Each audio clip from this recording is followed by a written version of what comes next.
Вітаем вас, дарагія сябры. Ці чулі вы пра крыжаціка? І ці ведаеце, якім чынам ён звязаны з каложскай царквой у Гародні? Не? Ну дык мы раскажам.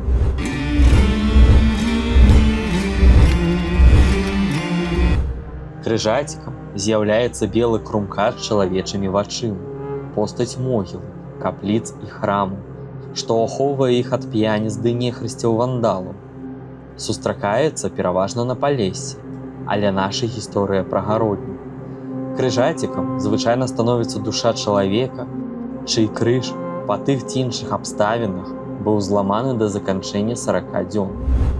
І калі ўлічваць, колькі аблог вытрымала Гародня, то, мажліва, менавіта Давыдзе Гарадзенскі і стаў тым самым крыжацікам. Бо па адным з паданняў ён быў пахаваны менавіта блізу каложскай царквы. Але па праўдзе сказаць, ці далі яму ворагі супакоіцца на тым свеце, і ці не знішчылі ягоны крыж. Напішыце ў каментарах вашую версію. А цяпер мы вам распавядзем пра саму царкву, якую ахоўвае белы крумкач. Царква святога Барыса і Глеба меркавана закладзена ў перыяд праўлення гарадзенскіх князёў Барыса і Глеба Усевалодкавічаў і, верагодна, названа ў іх гонар. Ёсць і іншая версія, па якой Барысаглебская царква будавалася дзецьмі князёў. Дакладная дата невядомая, але большасць гісторыкаў пагаджаецца на 1183 годзе. Другая назва Барысаглебскай царквы – Каложская. Паходзіць ад славянскага слова «каложень», якое абазначала месца, дзе б'юць шматлікія крыніцы, і якое свята шанавалася паганцамі. Вакол каложы шмат легенд. Паводле адной з іх князь Вітаўт рушыў са сваім войскам на Грунвальдскую бітву менавіта з гэтага месца, пасля таго, як памаліўся ў каложы. А якія вы ведаеце легенды пра каложу? Падзяліцеся ў каментарах. За сваю доўгую гісторыю царква неаднаразова перабудоўвалася, разбуралася і зноў аднаўлялася. Значны заняпад прыйшоўся на пачатак 16 стагоддзя. У той перыяд храм стаяў без даху і вокнаў, з часткова разбуранымі мурамі. Усё гэта вынік ваенных канфліктаў між ВКЛ і Масковіяй. Але ці ведалі вы, што не толькі войны пагражалі гэтаму архітэктурнаму шэдэўру? Глядзіце далей. Барысаглебская царква маляўніча стаіць на крутым беразе Нёмана, на самым схіле. І менавіта гэта стварае вялікую небяспеку для яе.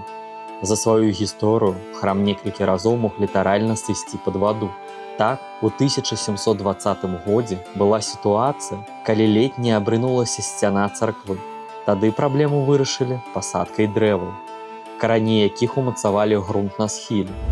Але ў 1853 годзе праз апоўдзень паўднёвая сцяна храма і частка заходняй былі сур'ёзна разбураныя. У канцы 19 стагоддзя былі праведзеныя працы па ўмацаванні берага, а ў 1897 годзе адноўлены сцены. Архітэктура каложскай царквы сапраўды унікальная і не мае аналага ў Беларусі. Храм крыжакупальны і трохапсідны, выкананы на 6 слупах, невялікі, аднак інтэр'ер прасторны. У афармленні святыні была выкарыстана маёлікавая плітка, ад якой сыходзіла нябёснае анёльскае ззянне. Гэты чароўны эфект умацоўваўся нават праз гук. У тоўстыя сцены былі ўмацаваныя галоснікі, дзякуючы якім спевы гучалі выразна і аб'ёмна. Мабыць, галоўную цікавасць выклікае фасад каложскай царквы, а дакладней паверхня сцен. За кошт уставак рознакаляровых валуноў перадаецца эфект старажытнасці храма. Калі глядзіш на такі мур, сапраўды верыш, што царкве больш за 800 гадоў. Цяпер Барысаглебская царква ў Гродні уключана ў спіс помнікаў, якія ахоўваюцца ЮНЕСКА. Магчыма, пасля гэтага аповеду вы крыху па-іншаму паглядзіце на каложскую царкву, адзін з найстарэйшых храмаў Беларусі. А калі вы яшчэ не знаёмы з ім, будзе добрая нагода наведаць Гародню. Абавязкова падпісвайцеся на канал, каб не прапусціць новыя вандроўкі па цудоўнай